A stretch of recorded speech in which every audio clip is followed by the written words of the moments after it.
l'hôpital Saint-Louis, ce n'est pas un nouveau hôpital, c'est un ancien hôpital. Très bien reconnu ou bien savoir par le peuple alépin, où tous les gens d'Alep préfèrent venir ici être soignés à cause de plusieurs choses. Parce que l'hôpital est dirigé par les sœurs de Saint-Joseph de l'Apparition.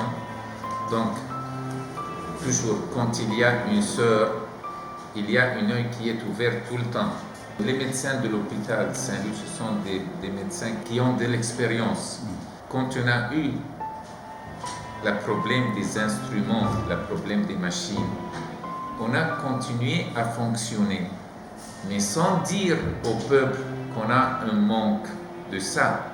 Donc, nous sommes restés parmi les premiers hôpitaux à Alep de donner le service médical, de donner le service chirurgical. Et les gens continuent à venir.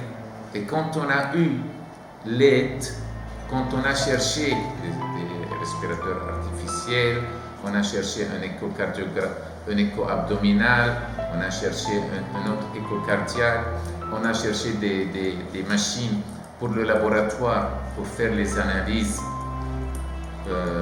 automatiquement. Ça nous a donné un data.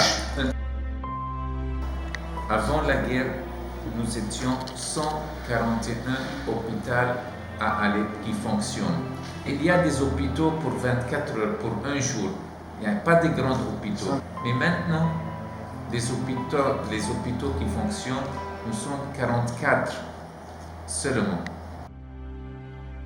Avant le projet,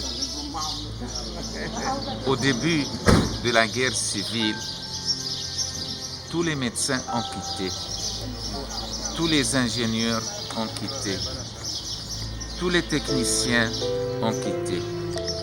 Donc, on a commencé à avoir un problème avec la maintenance des machines. Et on a eu des machines qui étaient abîmées, qui étaient en panne, qui ne fonctionnent pas bien, et personne n'a pas été capable de réparer. Ou on ne peut pas acheter des nouvelles machines parce que le prix des machines a été trop élevé. Au début de la guerre, $1 est équivalent à 50 livres syriennes. Maintenant, $1 est équivalent à 580 livres syriennes. Et nous, ici à l'hôpital, on ne gagne pas 11 fois en plus. Parce que tous les gens sont devenus pauvres. Donc, le projet est arrivé.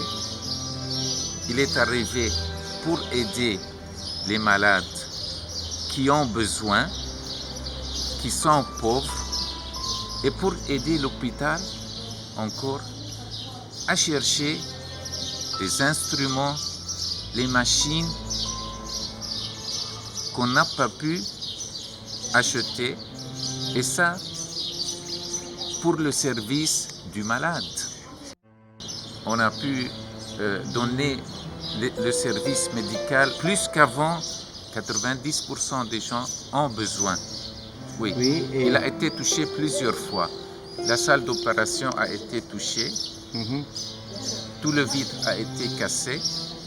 Une bombe comme ça a été tombée à côté de la statue de Saint-Joseph. Peut-être c'est Saint-Joseph qui n'a pas donné l'ordre d'être explosé.